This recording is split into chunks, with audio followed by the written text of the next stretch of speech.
Good afternoon. I'm Al McFarlane. Welcome to the conversation with Al McFarlane. Today is Monday, 28 November 2022. A special day in my house, in my life.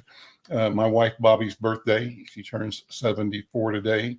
So we're 74 and 75. And it seems like we are both 25-year-olds having a good time, enjoying life. Seems like though we've been married 50 years now. We've met in the past couple of weeks, so life is good. So that's my personal sharing, and that's my Thanksgiving celebration. Today's program is a great one. I'm pleased to have Axel Henry here. He's the new appointed police chief for the city of St. Paul. I'm going to be joined also later in the program by April Graves, who's the new mayor of Brooklyn Center.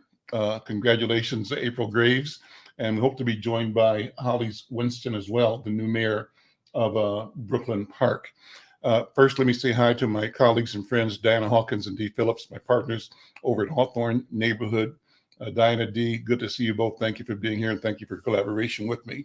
I want to jump right in, though, to show a video from the St. Paul Police Department, and then we'll bring in Chief Henry. Vash?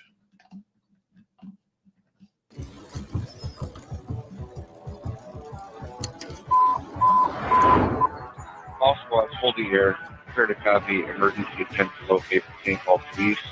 All squads hold the air.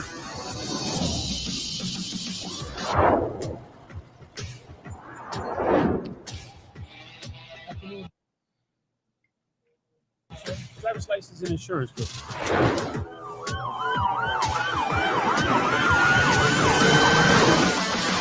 What, 993 arriving? How many shots did you hear? Can we get BMU out here?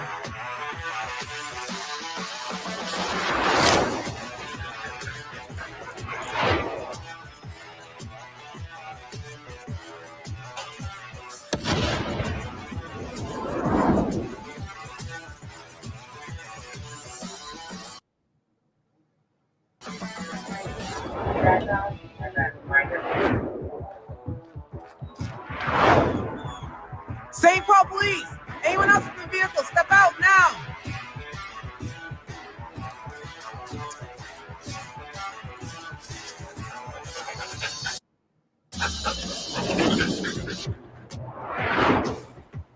Is this you?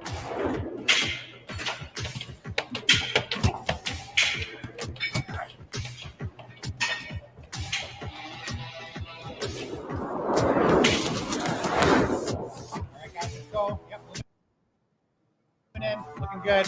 Nice takedown. The options and grab the arm, turn them over.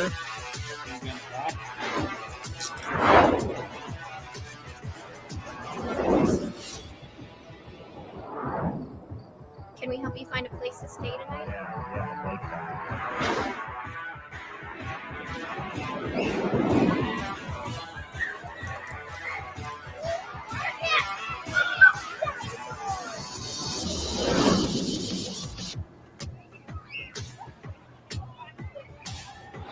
We're going to look at our team arrest control tactics. We're also going to look at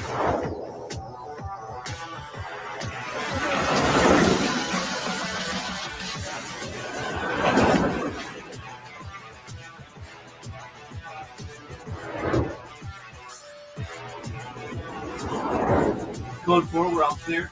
Nice work.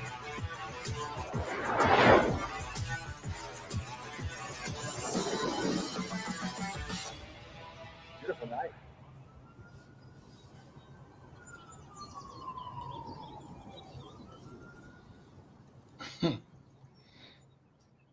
That's pretty exciting. Chief Axel Henry, bring him in.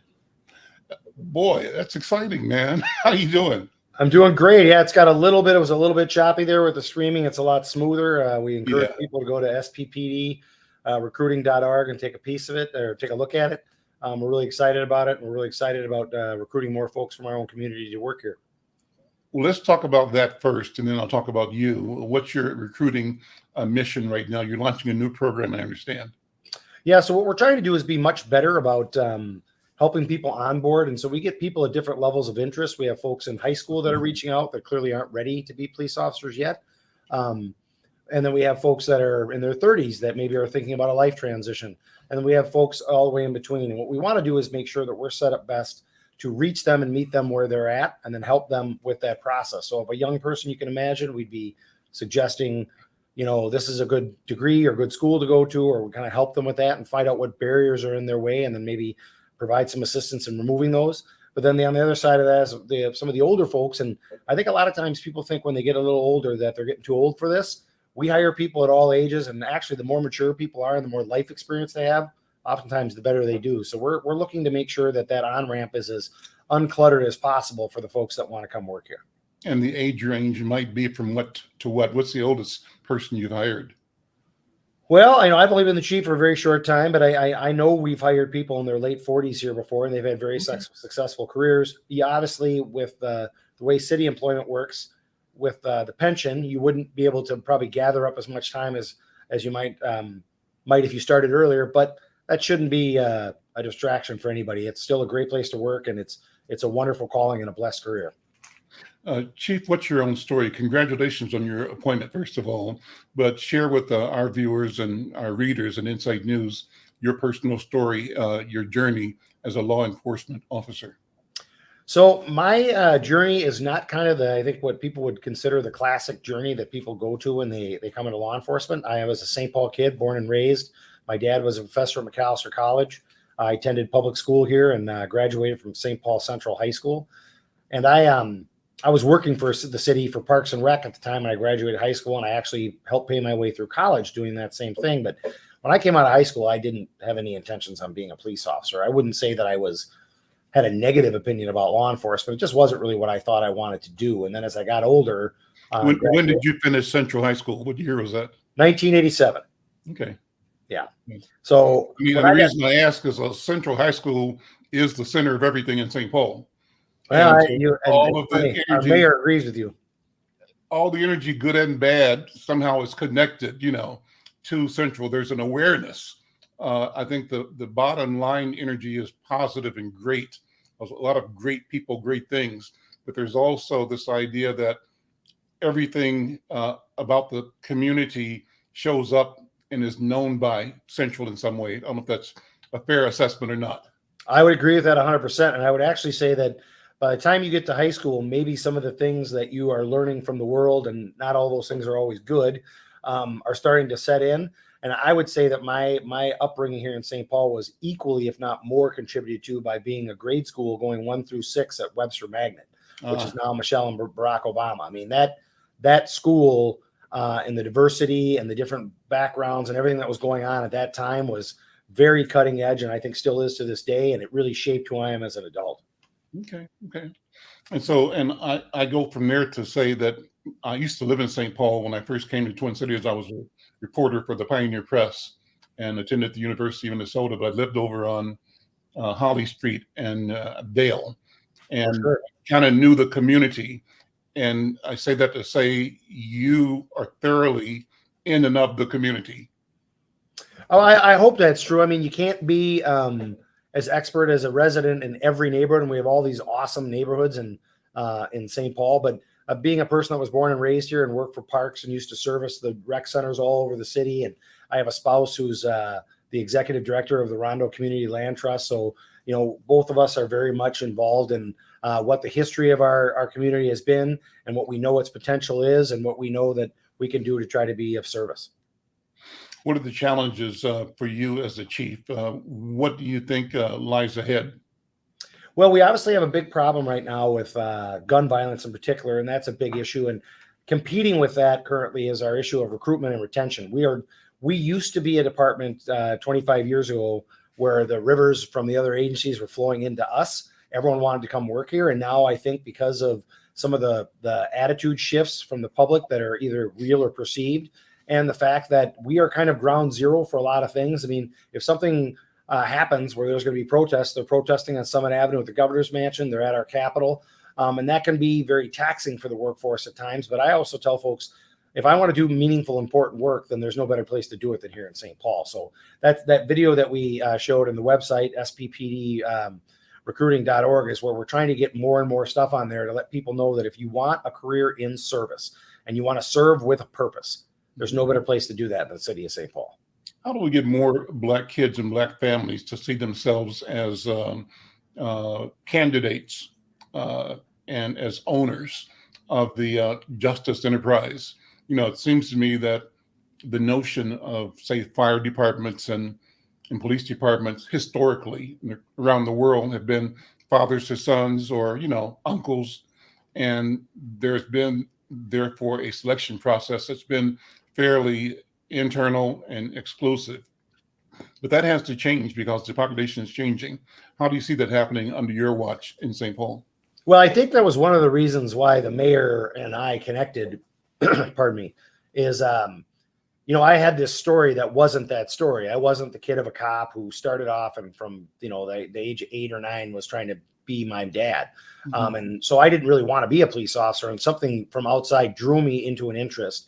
And I started working for Parks and Rec. And the mayor had said at one point that was kind of the story he wanted to tell. And so I think we've got to get out there and do a better job interfacing with the community and making real connections. So if you're going to be a police officer, it doesn't necessarily mean that your first city job is for our department. Maybe it is for Parks and Rec, or maybe you're working for Public Works, and then we onboard you into that process. What we really want is a city full of employees who are from here, who live here and understand the city that they serve. And that doesn't mean if you are born in another state or city that you couldn't be a good city employee. But really, when we can grow our own, and to your point, get folks to see it and believe it as a path to their future. And that's going to be our real challenge, is we have to work with our community. We have to meet them where they're at and then actually have the conversation. And that means that we have to be honest when the police make mistakes, but we have to make sure we don't make it so troublesome that we also don't want to dissuade the next generation coming up saying, I've heard all the complaints about what law enforcement does, and not why would I want to join that team now? And that's the exact group we want to get to join. So it's a balancing act. We have to be honest and accountable, but we also want to make sure that we're not closing the door of interest. What's your strategy for dealing with the legacy institutions in the community? I'm talking about Hallie Hugh Brown, about the neighborhood councils, the business associations. You got a plan for connecting all of those stakeholders? Yeah, so the good news is we're already pretty set up for that. And I think that was one of the big concerns when some community members were talking about potentially bringing in an outside chief, was that they wouldn't understand that history and the importance of those relationships. But again, with everything we do, we've got to be going back to those 3 basic things. And these apply both inside our department, but more importantly, outside, which is there a process? Are you a part of that process? And is the process fair? That's really what we want to make sure that our community believes and knows, because I say this all the time. We're not the police department. We're your police department. And if we're your police department, you've got to have a say in what's going on. You've got to understand what's going on.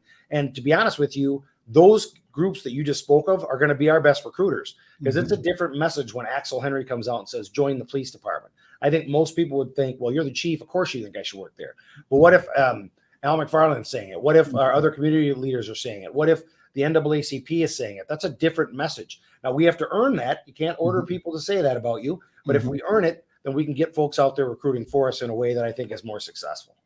I can tell you this, Chief Axel Henry, you've got a lot of friends in the community, people in my circle that I talk to. And I'm not in St. Paul a lot, but I'm on the phone, and the people I talk to just have the highest respect for you personally, for your story, for your family, and for what they believe you represent and will bring to improving and supporting, quality of life in the community. So congratulations again. Anything you want to say before? I know you got just a few minutes, so I wanted to get to that. I want to mention in particular, my friend Yusuf Mjini, who helped me connect with you to get on this show. And he's like #1 booster for you. Well, he's a good friend and a smart guy. And if I could, you'd said, if I had anything else, I think just bringing up Yusuf is a perfect example of this. So when Yusuf was one of the vice presidents for the St. Paul chapter of the NAACP was when I was doing the police body worn camera program. And a big part of that most of the public doesn't know about is the law surrounding that. The law that covered body cameras was written in 1981. It was government data. So obviously lots of technological changes occurred by the time 2015 and 16 rolled around. And the law that the NAACP was advocating for was almost or the pieces they wanted in that law, rather, were things that the St. Paul Police Department agreed with. And in fact, I was the liaison working with him.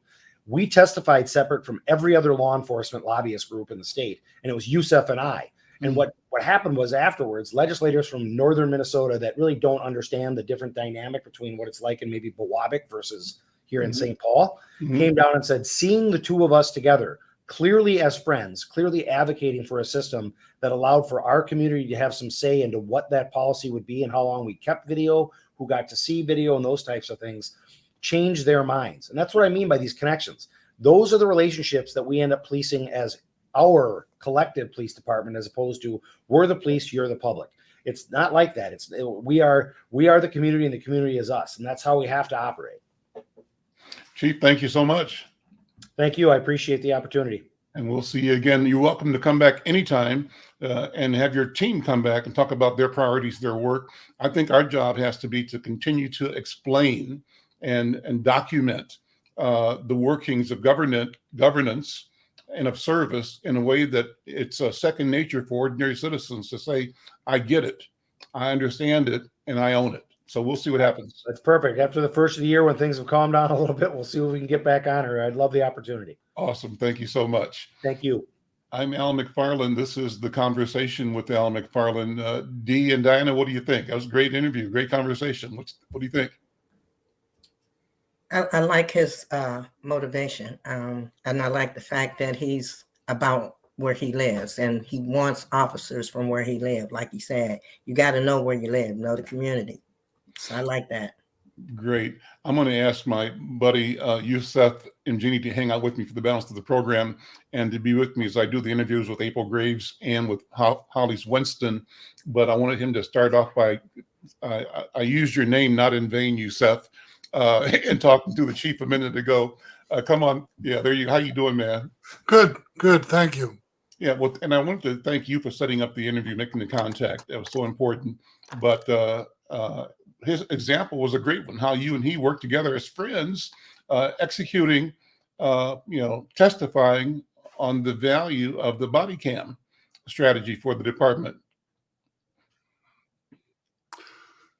Well, the legislature has the final say in terms of policies that affect law enforcement departments across the state. And we met with the current chief, the new chief, Axel Henry, in the St. Paul Police Department, and Jeff Stiff, another commander. Jeff is the current commander of the gang unit.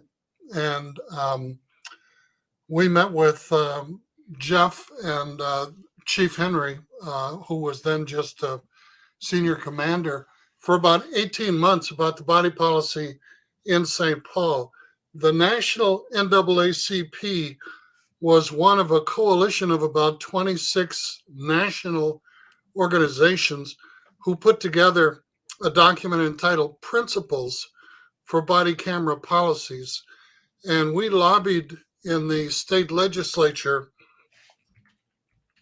to do two things. One, to prevent officers or members of law enforcement from reviewing body camera footage, both audio and video, prior to their first interview or prior to making a statement about an incident which was captured on body camera. The reason being that, what is the incentive for an officer or a member of law enforcement to acknowledge that they had violated a policy or done something illegal if it wasn't captured on the camera? It may have been a remark to a female in an automobile and a motorcycle or a loud truck could be going by and muffle the sound of the inappropriate remark. And if officers were suspecting that the body camera may have picked up an inappropriate action, there would be more incentive for them to acknowledge it without previewing the body camera footage in advance than afterwards, because some members of law enforcement indicated that if they did not have the opportunity to review the body camera, their statement was going to be review the body camera footage. That's my statement, and I'm not saying anything else.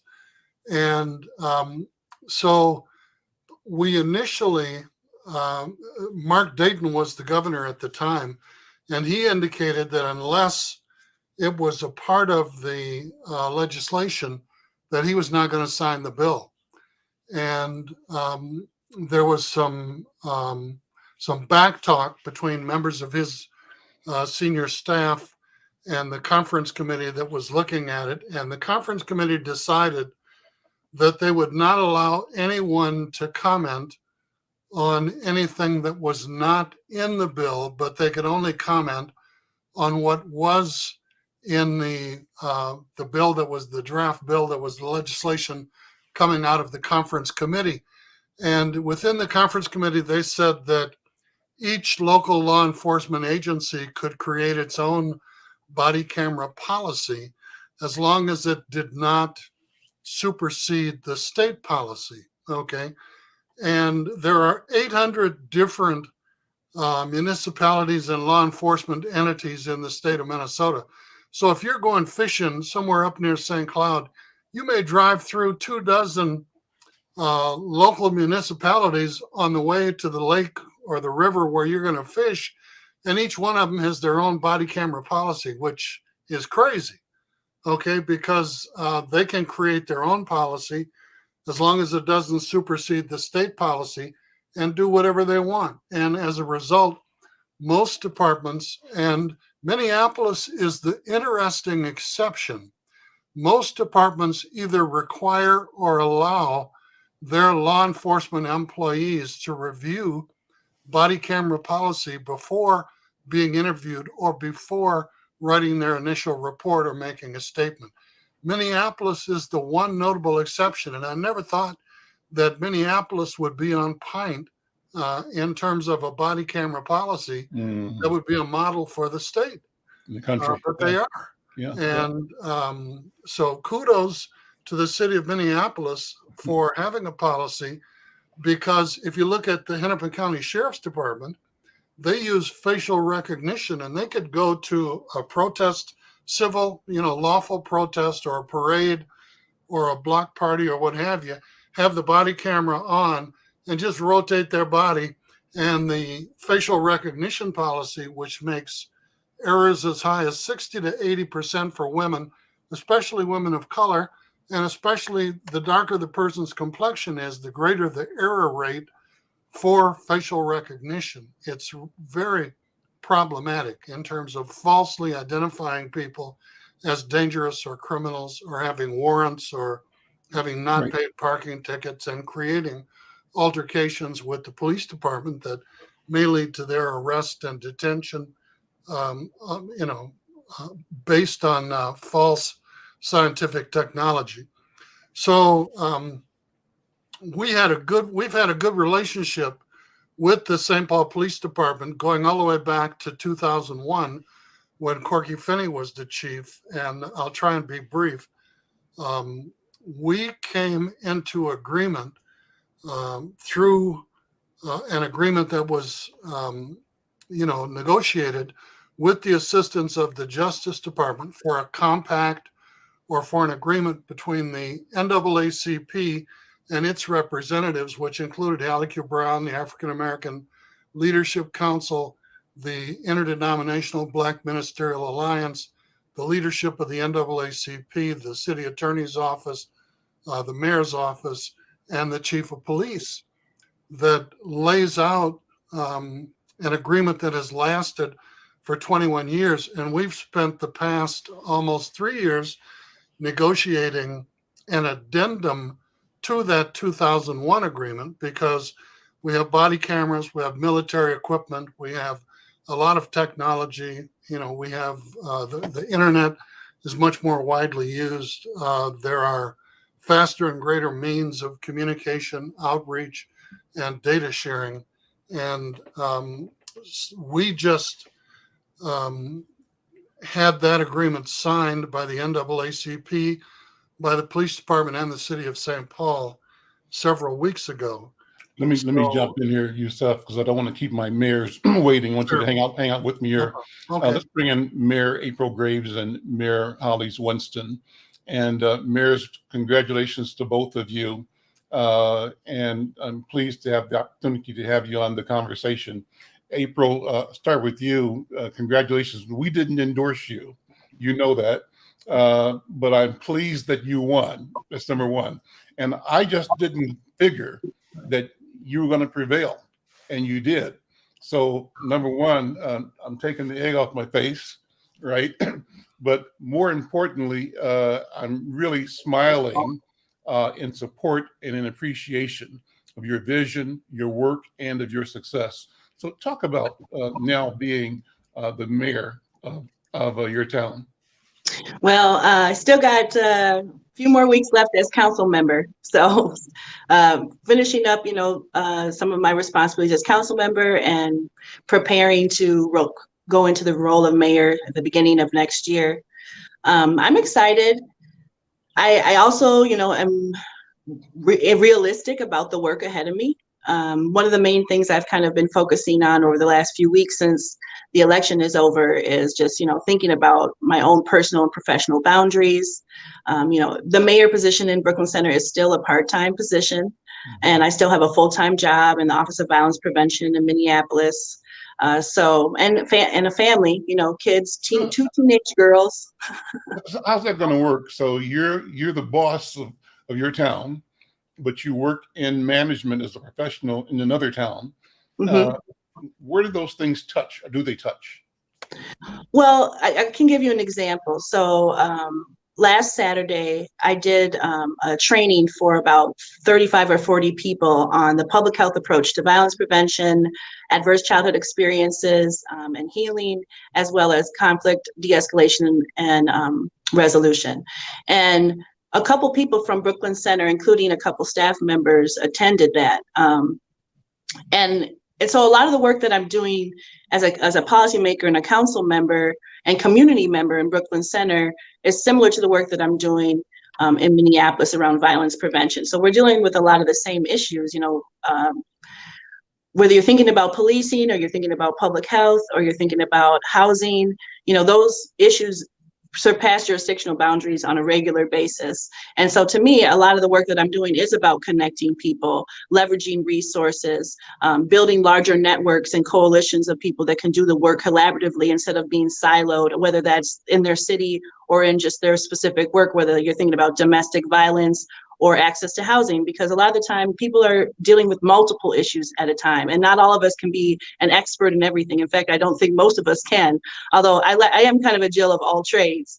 But I also know what I don't know, and I know people that I can connect others to that have better expertise than me, and that's how we actually come up with better solutions too. So really, it's just the same April, the same strengths and weaknesses, just different roles. So I try to look at it that way. It helps keep me balanced. I also know that, I'm not going to be able to pour from an empty cup. So I want to lead by example and take care of myself, because doing this work is hard, whether you're a police officer or a lobbyist or a policymaker or a person that's doing boots on the ground. You have to be able to take care of yourself, or you're not going to be able to show up for the community the way you want to. Congratulations, Mayor Graves. Thank you. Reflect on the election, if you would. What were the numbers in the final election, and how did it happen for you in the final few hours of election day? What went through your mind, and how did things materialize? I felt really good, actually. By election day, I just felt relieved to not be campaigning anymore. So I started celebrating kind of the night before. I wasn't campaigning, and I was just celebrating whether it was the end of my term, 8 years as a council member, or the start of a new term as mayor. To me, it's a transition, and there's plenty to celebrate in that, whether there was a win or not. And so I felt really good, proud of myself for having gotten through the campaign, for being able to maintain my balance. My kids were starting to get a little irritated with the level of busyness that their mom had, but in general, I was able to maintain my household, and struggled through a couple of health issues, but still, came out on top. So I was celebrating and wasn't really too worried about the outcome. I just kind of was like, you did everything that you could. You kept your campaign ethical. You stayed true to yourself. So whatever the outcome, I can feel proud of it, And so I was in really high spirits and wasn't, didn't have my own watch party, hopped to a couple. And I was actually at Susan Pa's watch party. She won for senator out here. And when I found out, and so I had lots of really good food and tons of people asking me for pictures, and most of them I didn't know, but they were all super friendly and excited. And so it was a positive day. And then I also got to be able to the numbers. Oh, the numbers. I won with 4%. And I think, he had 46. So it was about a difference of about, I think, 700 votes, 700 or 800 votes. Okay. I just want to say, my friend April, I'm proud of you. And I really did think that you were going to win. And I told you that before. So I got to say kudos to you. Thank you. Thank you. I love you so much. I want to say hi to Yusuf too, because, I told you guys when I was on the show before the election that I went to Central High School, but I actually grew up right across the street from Yusuf and was friends with his daughter, Aisha. So small world. Hi, Yusuf. Good to see you. And you, dear. Yeah. Hollis, tell us your story. How did you come out? I want to ask you both to come back to talk about kind of the same questions that the chief talked about. You've got high visibility and potentially high problem communities that are going to involve governance, in particular police relations. You've got landlord issues in both towns. You've got the I-250, I-94, 252 challenge coming up. I'm involved in that personally. I'll tell you about that. But those are the things I want to talk about and ask you, Seth, also to, with me, provide commentary on the development, the movement of populations and the growth of Black and multicultural populations in suburbs and what your elections represent in that regard. Hollis, welcome. Congratulations, man. Thank you. Mr. So did you want me to... Mr. Mary. Thank you. So did you want me to answer that last question or anywhere you want to go, man? Okay. So I guess we can start with the numbers. The night of, I think we were I think we had a good feeling that we were going to win it, even though in the past we lost by those 2 votes. Right, it was a very low turnout election. 2 votes, but right? I think two votes. Two votes. Yeah, it started out as 1, but then it was 2 out of 7,000, and I think what we realized in that low turnout election was our community just doesn't necessarily pay attention to those special elections. And so we had an element come out that isn't really representative of the city, and they voted. We knew that if we had regular turnout, there would be a different outcome. We didn't know how large of an outcome, but I think we were surprised. So I think the final was 59% me to 40. And I think that's roughly 4,400 to 4,500 vote margin that we won by, right? So we made it very clear. I think the city made it very clear that they wanted to head in a very different direction, and I think it's because of some of the issues that you're talking about around crime has been going up, and nobody really understands that they don't know if there's a comprehensive plan in the city of Brooklyn Park or not, which is a big problem. We also have a issue where property taxes disproportionately fall on the shoulders, or revenue for the city disproportionately falls on the shoulders of homeowners in Brooklyn Park, and that's not something that can be sustained. And a lot of that had to do with how we have not developed correctly as a city. So just a brief example, if you look at, we're number 6, right? Maybe one day we'll be number 5, but if you look at 1 through 5, if you look at St. Paul, clearly the state capital, but also a business center, Minneapolis, a business center, Duluth, right? It's got the harbor, it's a business center, and Rochester, Mayo Clinic, and then you go to Bloomington, they've got the Mall of America as well as the airport. You look at Brooklyn Park, you say, well, what do you have, right? For a city of our population, Which is what? It depends on who you talk to. I'll just say maybe 85,000, 87,000, right? Um, but if you look at a city of our size, there's nothing anchored here that would really differentiate us. Given the issues that we deal with, the growth that we've had, we need something that's going to permanently raise that tax revenue so that it just doesn't fall on the shoulders of people. And so we talked about that throughout the election, and I think that's really what connected with people is that they know that these issues exist, and somebody was finally making them transparent. So as far as, and then I don't want to go too long on this, but when you talk about the high crime uh, perception that people have of Brooklyn Park, right? We've got to push back on that, and and the best way to push back on it is to address it. Right? You got some underlying causes that I think people don't necessarily understand at our city level that we've got to get our arms around. But we've also got to use some different models, So we do have an apartment complex that I think has been in the news, Huntington Place. They are dealing with some real quality of life issues with mold and pests and, kind of the infrastructure of that place is under duress. But they also have a crime issue that the residents have been struggling with. But they did start an organization called the village, and I actually helped found that as well. And what they've been doing is working with the police to come in there, isolate some of the issues, get the community more familiar with the police more familiar with the community. And so in that area, at least, they've been pushing down crime.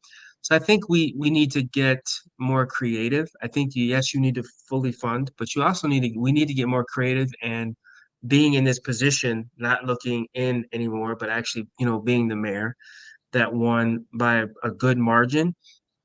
I think, we have the permission of the residents to start saying, yes, while we fully fund, what are these other programs that are going to help permanently push down crime? Because everyone gets tired of up, down. And then when it goes down because the economy is booming, every politician wants to say, well, it's because of my programs. Well, not really. The economy is doing better, right? So the crime went down. So we kind of want to get ahead of that so that we can get some of those anchor programs into Brooklyn Park. And Mr. Winston, what's the percentage of students of color in the public schools? I wouldn't. One thing I'm getting good at is saying I don't know the answer to that. I can have somebody look it up. I will say that in some of our schools, it is strongly minority Students of color. majority. Yeah. Yes, it is strongly majority. Even with Champlain Park, right? There's I think it's majority minority up there as well. Strong West African diaspora, some East African, African American, and then Hmong population, right? So it is a strong minority presence in all of our schools. Sure. In Brooklyn Park. Yeah, Brooklyn Park and Brooklyn Center, near 80%, and in some schools much higher. Mm-hmm. Significant challenge. April. Well, I don't want to say I don't want to look at it as I want to get away from looking at our populations as a challenge. I think I've had the mayor of Liberia, not the mayor, but the inspector general of Liberia gave me a call and said congratulations, and former VP gave me congratulations, right? So I think if we can lean into some of that diversity and some of the connections that folks have, I think it can turn into a real strength in terms of opportunities for even me as African American, right, to connect with some of the heritage that we have been cut off from. I just don't think there's been the leadership to do that. So I think it can be a healing experience, and I think it can be very much a strength. I do think that as mayor, you can't solve all things. I do think that there's a lot of work in terms of making people understand locally how important not just the mayor's races, the congressional races, the presidential, but how important that city council is, because we do have some folks on city council who, I mean, not at city council, on school board, how important school board is. We do have some people that came into our school boards this year. We're going to keep an eye on them, but some of the things they were talking about are not going to be things that actually raise the test scores of minority students, right? It's going to be things that hit and harm their self-esteem, right? So Sure. I think there's work at a local level to get people to understand that locally you have to be just as involved, right? as at this federal level as well. Then I think it turns into a strength when we get the community to understand that. Sure. And by challenges, my point is that those schools hold the future of your community, because that's where the future leadership, taxpayers, employees, citizens are going to come from. You're right. It's the future of our city and the entire state, right? Because the state, Minnesota is a special state in terms of we have a per capita, we probably have more Fortune 500 companies than anywhere else in the country, right? And those Fortune 500s create this whole ecosystem that revolves around them. Where they used to get their pipeline, the students they got their they went to, that has changed drastically. The educational expectations they used to take for granted has changed drastically. And so until the state finds a way to invest in everyone, right? You're on shaky ground with these Fortune 500 saying, well, yeah, of course we're going to be here the next 25 years. Because no Fortune 500 wants to feel not only are they responsible for satisfying their customers, mapping out the future strategy, they don't want to necessarily feel like they have to educate everyone from kindergarten through senior, year of high school, right? That is the responsibility of the state and families as well, but the state. So it is a issue that if we don't get it right in Brooklyn Park and Brooklyn Center and some of these in surrounding suburbs and the cities, right, that creates a statewide problem for these Fortune 500s and what we can do as a state. And it's a quality of life issue. Absolutely. April, I was going to ask you, does Brooklyn Center have a major industrial or business or corporate anchor the way that Hollies was describing as needed for Brooklyn Park? I think the biggest business, like the biggest tax-paying business in our city, is actually the Luther auto dealerships. A few years ago, we also brought Top Golf into Brooklyn Center. It was a little bit contentious, but I think it was a smart move for the city in general, and definitely has brought more folks to that area. We also have our Heritage Center of Brooklyn Center, which is our conference center, which hosts weddings and brings in some money for the hotels. We have an Embassy Suites and a Fairfield Inn that are both fairly new, a little bit on the newer side, but there's some other smaller hotels right across the freeway as well. I think youth work is really close to my heart. So I hear everything they're talking about. And my daughter actually goes to Park Center. She's a sophomore there. My other daughter goes to Northview Middle School. And I was actually really surprised that a couple different board members weren't reelected this last election, and disappointed that they weren't. So, I definitely think there's more space. And Brooklyn Center is kind of interesting because we have both the Osseo School District, which serves Brooklyn Park and Brooklyn Center, among others, as well as the Brooklyn Center schools and Robbinsdale schools, all three different districts in Brooklyn Center. And so I think I know here and there different people that work at the different schools, and I know some of the board members, but I think there's definitely space for growth there. I think one of the ways that we can leverage, joint partnership is through the Brooklyn Bridge Alliance with Youth, which brings, those different school districts together, and then also hosts our Brooklyn's Youth Council. And does part of the work around Brooklink, our summer jobs program, which is modeled off a Step Up Achieve in Minneapolis. But I also know that recently Brooklyn Center and Brooklyn Park entered into a joint agreement around workforce development.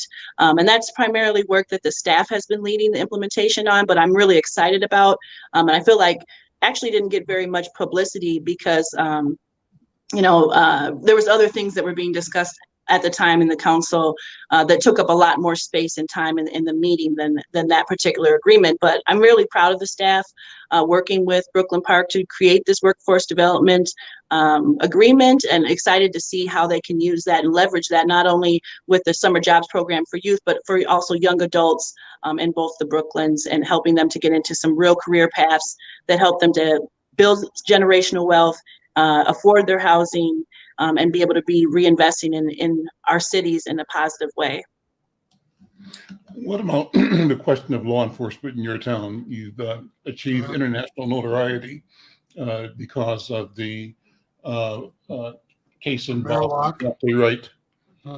And Kim Powder. what particular either learnings or challenges lie ahead for you in particular in Brooklyn Center, and by extension for you as you've touched on them, Hollies, in Brooklyn Park? What's the status? What's the feeling? Well, I definitely think that there's ways that our city could get better involved in this national network called Cities United, which Minneapolis and Brooklyn Park are both part of. And actually, Brooklyn Center has been part of for a few years, but I don't think we've really been leveraging the resources of that network to our best advantage. I also think, some of the work that we've been doing that surrounds the Dante Wright, Kobe Heisler public safety resolution is good. The implementation committee has brought forward some recommendations specifically on policy related to consent searches and non-moving violation traffic stops. And we just hosted our first town hall to get some additional feedback from community members that felt kind of left out of that process. There's another one scheduled for December 10th. After that, the staff is going to compile sort of the responses from the community, as well as give us some information from their own perspective, because they weren't necessarily really part of the recommendations from the implementation committee either, although they were able to provide insight on laws and scope of what those recommendations could be. So I'm excited about that. The other work group around the implementation committee is focused on the community response model. And I think that's going to be a lot more difficult to kind of get off the ground, but I think we'll have just as large, if not a bigger impact than the first recommendations that were brought forward that I just mentioned. I'm excited to continue that work. The implementation committee has primarily been chaired by the mayor. So as long as that implementation committee is still meeting next year, I will be part of chairing that committee. I also have attended some of those meetings. I think one of the difficulties have been confusion around communication, clarity around language, as well as understanding the role that staff can play in helping to bring those recommendations forward, that process. There's some other things that are called for in the resolution that I'm excited to put into place. So this was an implementation committee that really was about planning implementation of these two different public safety strategies. We got grant funding to do some pilot programming over the next 2 years. Once those recommendations are brought forward and voted on by the council, the staff can start working on operationalizing and implementing them. But there was also a call for some type of advisory or oversight type of committee that has not been designed yet, and this would be one that is permanent. And so I'm excited to try to work with staff and community to figure out, what are the best people to be serving on this committee. I want to make sure it's a very diverse group of stakeholders, expertise. So leveraging not just folks in our city, but also experts that might be able to help us from other jurisdictions to at least advise us, not necessarily to be voting members of the committee, and then see how we can leverage that to hold us accountable to whatever other ordinance or policy changes that we may vote on. I am excited about the new police chief. We have been able to hire back more of our officers. And I'm excited about the direction that we're going. There's also work that the city manager has been leading called Emerging BC, which is really focused on bringing together different diverse community members of all ages and backgrounds, differing perspectives and opinions to learn together around things like racial equity, to understand the history around housing affordability, public health, and disparities. They've already been meeting for about a year, and so soon they'll be starting a second cohort. And so that work I think is really important too, because it gets at the root of relationships and culture. And I think that, as much as we change policy, if we don't actually try to work on relationships, trust, and changing hearts and minds, sometimes those policies end up falling flat. Especially if there's no accountability measures in place or nobody that really cares to hold each other accountable. So I'm excited about it. It's a lot of work. Knowing that I'm going to have to continue to stay balanced. I know that I'm not an expert in everything. I'm going to call on my networks and lean on my council and my staff and my community members. So I feel good and optimistic about the future. Hollis, same question, but I'll add a couple more things to it. Basically an assessment of the challenges that you face with policing. You've discussed that a little bit, but what's the relationship between the mayor and the city council? Number one. And then I think both of you have city managers. Is that correct? And if you do, what role does the city manager play? Hollis, is your job part-time as well, or is yours full-time? Yeah, so my job is part-time. I have a feeling that it's going to be more like full-time, given some of the challenges that we're with facing part-time and pay, right? prefer part-time pay. But I'm a business person, a little businessman as well. So I'll probably be able to find a way um, to make things work through my current business, and we do some consulting and advocacy. Um, but the relationship between the mayor and city council, so it's what's called a weak mayor system is what we have in Brooklyn Park, and so my vote is equal um, to the other city councilors, and the city council is six. Add the mayor to that, it's seven. And then we have a city manager, and the city manager is city council is tasked with coming up with the policy. The city manager is tasked with executing that and managing the staff as well.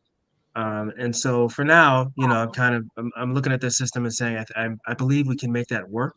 I just think we have to have a different leadership approach at the city council level and maybe give different direction in terms of that. As far as dealing with policing and crime, my style of when I take on a new endeavor is to figure out the major players. And so from the outside, I know the names of different department heads and that the roles and the responsibilities and interacting with them to a certain extent.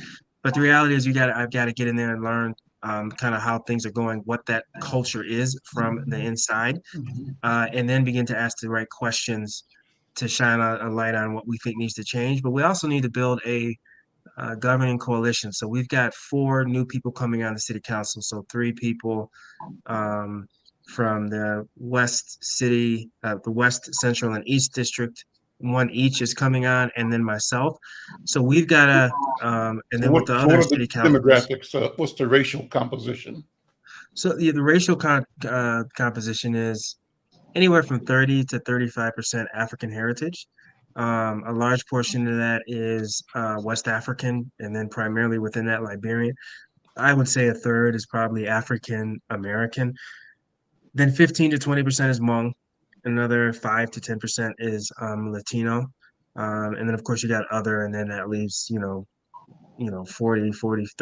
45% white. We don't know. It depends on what study you look at that tells you what the racial composition is. So So in that's terms of the seven that's electeds, what's that? What's the breakout oh, there? in terms of the seven elected, so it's sorry, I didn't No, that was great pick up on that. You background. were asking me That that. was perfect. But so for the new folks that's coming on, there's someone of Vietnamese heritage coming on, someone and then two I guess Caucasian or white folks coming on, then myself, and then you currently have at the city council another African American gentleman, and then you have XP Lee, who is Hmong. Um, because one of our city councilors won a Senate race, she's moving up, so we're gonna have a new place to fill in the West District, probably sometime in August. So things are still in flux, and we've got to build a governing coalition from that, right? So that's what we're dealing with. There's a lot of moving parts. I do think, however, we can unite folks around. I think most of the folks that are coming on board and most of the folks that are there are basically saying we know we have some issues in terms of yes, we've got to push down crime, but we do need to diversify the police department. We need to change the culture in terms of the community being much more comfortable and knowing the police department and how they operate, and the police department knowing the community. And then, as we get some of these dollars for, um, American Rescue Plan dollars, other dollars, some of have been set aside um, for crime, criminal justice, however you want to put it.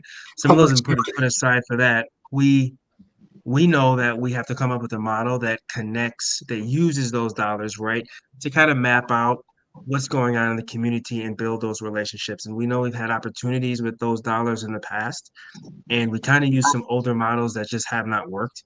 So we're saying, well, now given these new dollars, what can we do to come up with some infrastructure, right, that's going to better connect everyone in this city so we can get ahead of issues. I would say that when Dante Wright was killed, I think Brooklyn Center took the ball and ran with it.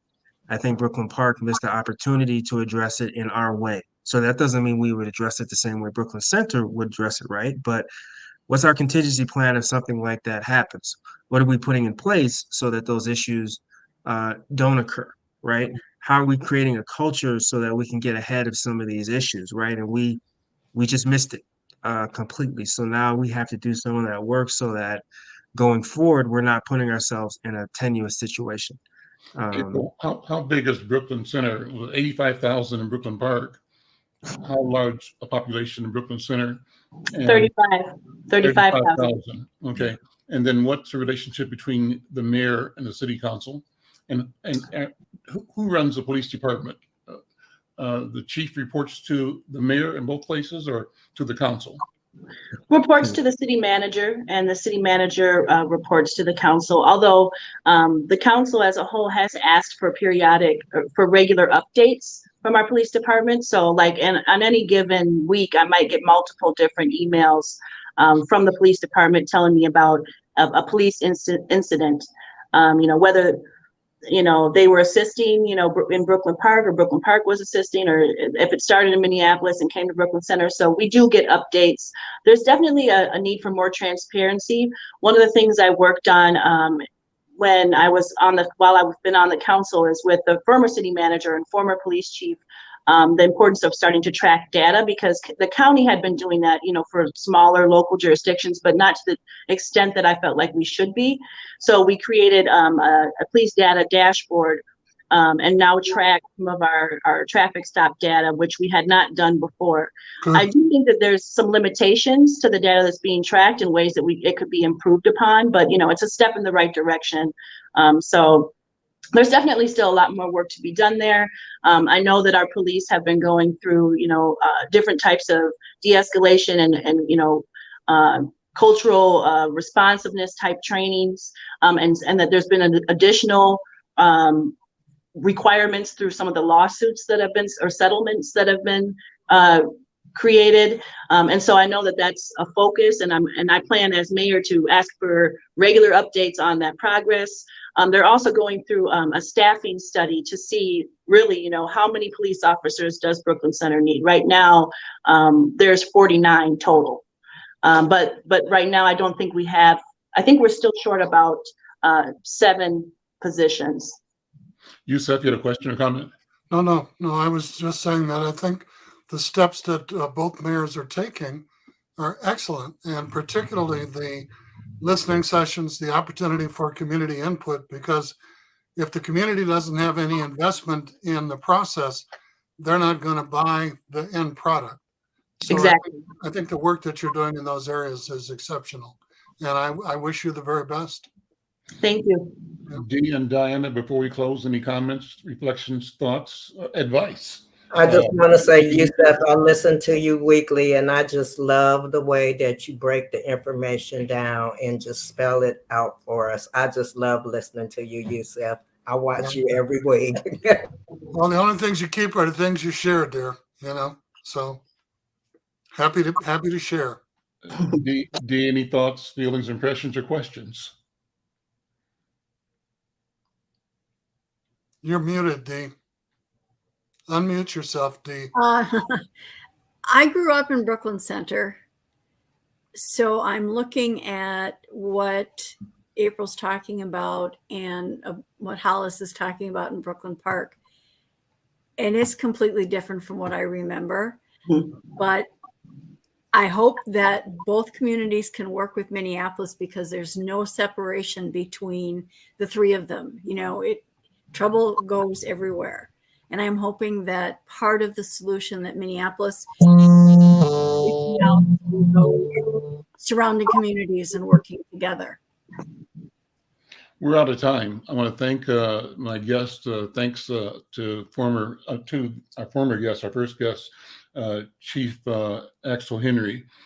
Yusef, thank you for both setting it up and being part of this conversation. Thanks to Diana Hawkins and Dee Phillipps for their ongoing partnership. Special thanks to my guest, April Graves, Mayor-elect April Graves, and Mayor-elect Hollies Winston, Brooklyn Park, and Brooklyn Center for April Graves. We want to have a regular ongoing relationship with you.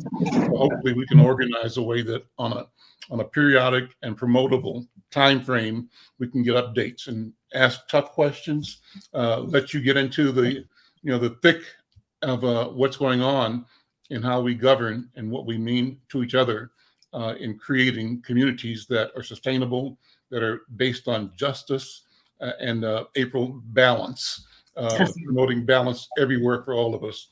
Thank you all so very much. Thank you. Thank you. Happy birthday to your wife. Thank you. Thank you. Tomorrow's program is going to be a discussion on I-94 Highway 252 through both of your neighborhoods. So if you get a chance, jump on or listen or be with me in a follow-up program to talk about the interest of the community from your leadership vantage point. Thank you so much. I'm Al McFarlane. This is The Conversation. We'll see you next time.